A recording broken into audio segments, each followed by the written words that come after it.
I mean, you were always a computer whiz at school, and you were quite clever at sort of manipulating the scheduling software to your own advantage, weren't you?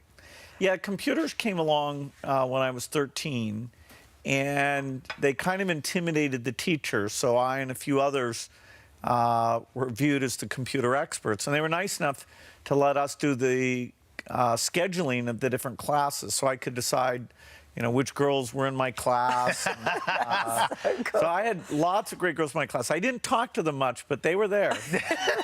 But I mean, you've started a high point there. From then on, Bill, it's all downhill. Because if you're 13 years old and you're manipulating the girls in your class, that's like a dream. No, it's a great privilege. Hey, learning science, you'll be amazed at the opportunities that come your way. The power. Now, we know in hindsight that, because you dropped out of Harvard, and in hindsight it was to obviously start Microsoft, but at the time, for your parents, they wouldn't have known the success that was going to go on to become. How did they feel about their son doing that? Well, they were very generous. They, you know, paid for my tuition. At the time, officially, I went on leave, and so, you know, if the company hadn't gone well, Harvard's very generous about letting people come back. So it really wasn't kind of a permanent thing. So you never expect... So you were thinking at some point, I'll end up going back and finishing my qualification? I wasn't, but... Your parents were hoping. If I'd been unrealistic and the business hadn't worked out, I could have. And I love school. I mean, I loved it when I was there, and even now I read more textbooks, and so it's kind of ironic that I'm a dropout because I read more. I like to learn as much as anyone I know. Yeah. Your early days, you described yourself as a nightmare boss. Those are your words, not mine. Was your work ethic just very different to everybody else's? I was fanatical in my 20s. Helping Microsoft lead the way in software was the only thing that I really focused on. So, you know, I worked weekends, I didn't believe in vacation, and so I really pushed people to work hard. Did you? And I was still learning how to manage people, particularly the different skill sets, the sales people, the accounting people. And so, you know, fortunately, I think I'm a little bit better now. But your wife was there. She worked for you. She was in the eventually, that's right. She came after about 10 years. That wasn't the system that you manipulated to make her come into the company. That happened organically. She was just there. At the point where you met and you suddenly sort of took a shine and clearly there was an attraction, had you managed to get on top of your being a sort of a nightmare boss? Were you sort of in control? Because essentially you were still the boss, you were her boss.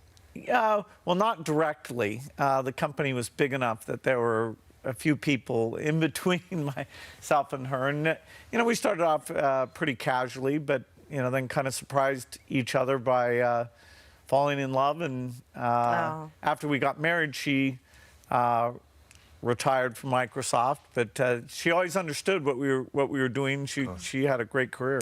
Do you know, when you coming in today, we put it out there and asked people what would they like to ask you, and the same questions kept coming up time and time again. And if it's all right, I'm going to put a few of those to you now. The first question was, what's the most extravagant thing you've ever bought?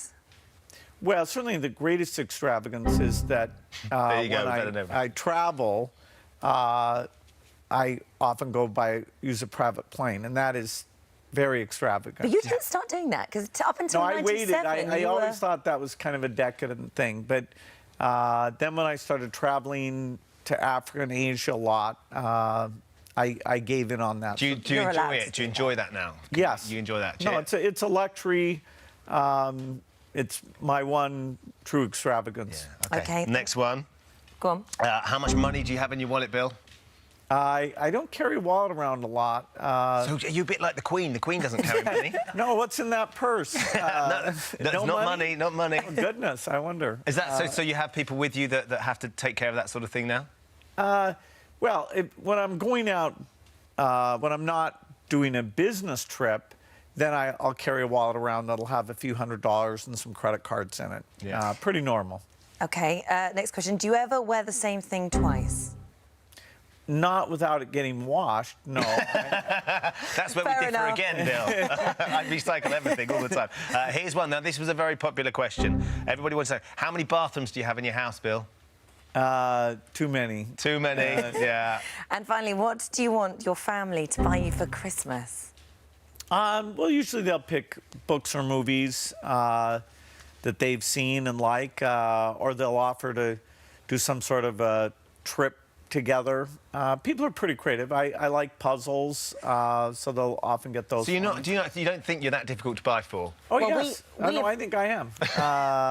Because I have so many, the things I want. Yeah, of course. But there's always new books, movies, puzzles, something that's a little personal. Well, this isn't a book, a movie, or a puzzle, but it Uh-oh. is. We think it's a gift that money can't buy, and that's our little present for you. What is it? Did I open it? Yeah, I'm yeah. excited by this. Money can't buy this. I'm slightly worried what you've done there, Holly. No, no, this is. Can't You're going buy to it. treasure this forever, I tell you. If you can get into it. Tin. Look Yeah, at that. all right. Many want that. Good It is deal. a This Morning mug. You can take that and enjoy that. That is it's hot. a gift. Money cannot buy that, Bill. All right. I'm not sure anyone would want to, but thank you so much for coming in. Yes.